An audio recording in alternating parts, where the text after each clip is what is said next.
That's my impersonation of Mrs. Doubtfire. Yuck, yuck, yuck. I love that movie. Anyway, this is a repeat, a redo for a specific subscriber. Specific subscriber. Okay, say that 3 times and don't get any spittle on your phone. LOL. Anyway, this is for my girl Peggy Crochets 2400 in Florida. She loves crocheting and she loves nature, and she really wants to make this soda bread. Okay, so this is my 3rd go of the soda bread, and I'll tell you why. Because my first one, I didn't do it right. I over kneaded it. And soda bread doesn't really need any kneading. In fact, the less you knead it, the better it's going to rise. And the second one, I forgot about my convection oven math issue. So if you're going to go with the temperature, it has to be longer. If you want to go with the time that they specify, the temperature has to be lower. That's what or higher. Oh, I can't remember. But for sure, I do it at the temperature, and I just do it until it's done. But if you got a good oven, then you can do the directions exactly as if. So it's going to be 2 cups of flour, 1 cup of buttermilk, a half a teaspoon of salt, and a half a teaspoon of baking soda. Now you can make it with baking powder, but everything I read, it said that it adds more acidity and it might make the bread denser. So I'm going with the original recipe. And here's my ruler that I have in my kitchen, because the directions say to make a round 6-inch loaf 1.5 inches high. Okay, 1.5 inches right there. 1.5 inches. So that's how thick it needs to be. And then this is how 6 inches. 6 inches. That's how wide it needs to be. And this is how thick it needs to be. So, and you all know when you cook, oh, I fucked this up, I think. Oops, pardon my English. Because I moved the phone. Okay, whatever. I'm just going to continue. So, you know, anybody that cooks, you know your shortcuts. And I always heard that you're supposed to put the dry into the wet. But this recipe says to mix the flour and the salt and the soda, okay, and make a well. And then pour this in. And just spoon mix it, okay? And then don't over mix it. And then you just put it on a pan. Make sure it's 6-inch loaf, 1.5 inch high. And then bake 450 for 10 minutes. And then 400 till it's done. It says 20 minutes, but I got that fancy oven, you know, got to have the fancy stuff. And now I'm sorry. No, I'm not. Okay, so... And the girl that made this recipe, she said, I make this every morning. Well, okay, I need bread. And Peggy Crochets wants to make this. Peggy Crochets 2400. Let's give her whole title.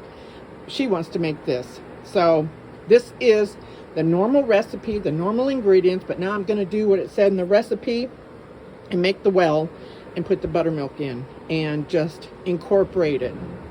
But not over knead it. Okay, shall we begin? Okay, one thing I am going to do, I'm going to sift the flour into this. And I'm going to add the salt and soda and another cup of flour, and then that'll be that. Okay, that is 2 cups of flour, a half a teaspoon of salt, and a half a teaspoon of baking soda. And I made a well. There's a well. And that's going to go in there. And the directions say to use a fork to incorporate the flour into the buttermilk little by little until a thick batter forms.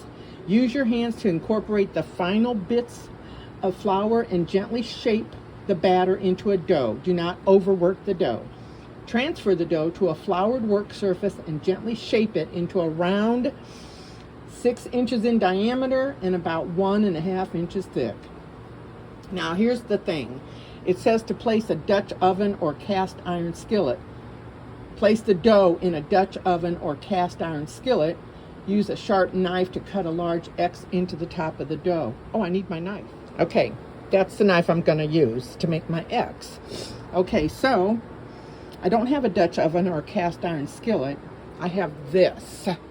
That's what I'm going to use, okay?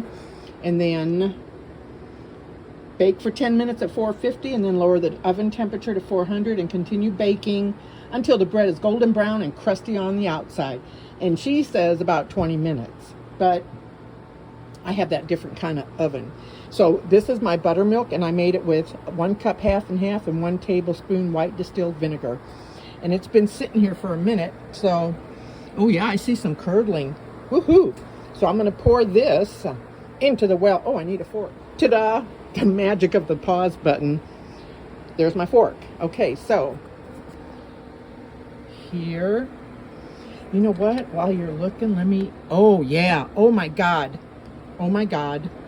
Oh, my God. That is like cool buttermilk. This is half and half with a tablespoon of white vinegar. Okay. Oh, I'm stoked now. Okay, here we go. Here we go. Peggy Crochet's 2400, girl. This is for you. Okay, it's in there. I am super stoked. So now it says to just incorporate the flour into the buttermilk until it's like a thick batter. Okay, so let me do that. Okay, so I've done all that with a fork, and now they tell you to put your hands in there and get the rest of the bits. So that's what I'm going to do. And then from there, see, this is my freezer, and I added this piece of wood and screwed it in there, and then I sanded it and polyurethaned it. So it's my countertop and my cutting board, chop chop. And it's going to be my floured surface for the dough. Okay, back at ya.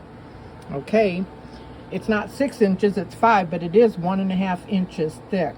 So, wish me luck, Peggy Crochet's 2400. This soda bread is for you, girl. Well, and for me too, but I'm doing this video just for you, girl. Okay, set to 450. Hi, I see my little finger in the boom. Okay, 450, and then here's my X. My X kind of looks like that, pasty white with no hair. Yuck, yuck, yuck.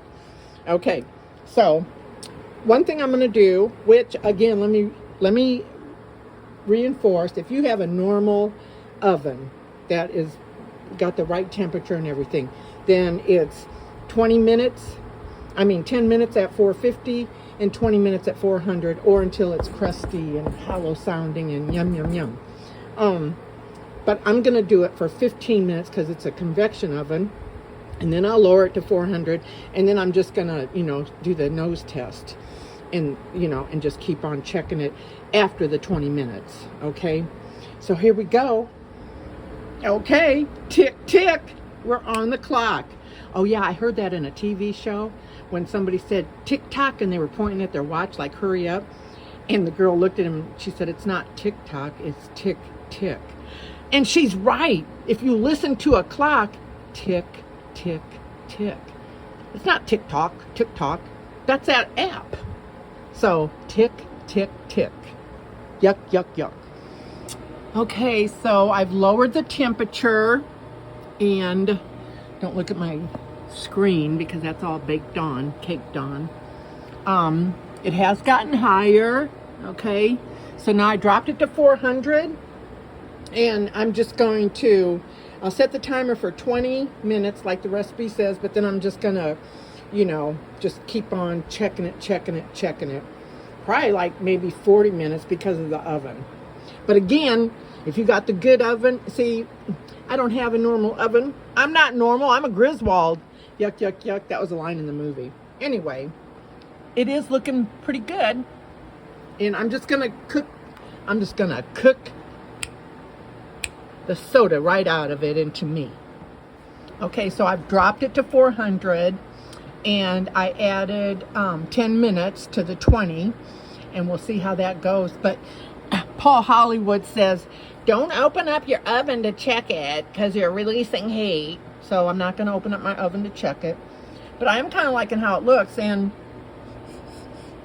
it's getting a nice smell to it, a nice bread smell. Not like the kind where, like there used to be this bread company on the Mississippi River, and man, you drive down the Levee Street, oh boy, you smelled that fresh baked bread. It was wonderful. Dang it, I'm not giving up, but at the moment it looks like a giant hamburger bun for like, a 1 pound burger. But it looks good, and it's got 15 more minutes on the on the reduced temperature bake, and we'll just keep on checking it from there. It does look like a giant hamburger bun, but that's okay. Okay, do you see what I see? I see. And I flipped it over. It sounds the same. So, okay, I'm getting ready to cut it and then butter it and bite into it. That is not bad at all.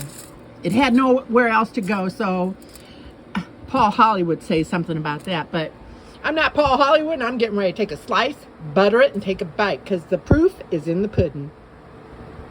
So they say that the best way to cut the bread is after it's cooled, so it's cooled. So the butter's not like totally melting, but it's getting soft, okay? So I made pats, and then I cut the little corner. There we go, okay? So, here we go. Oh, okay, okay. Oh boy, I like it. Oh, I'm still eating it. It's good. Okay. I wonder if I had made a deeper cut, it would have popped open more, but it's good. I'm eating it. That's for Peggy Crochets 2400, Florida girl, and I'm a subscriber. Okay, thanks for watching.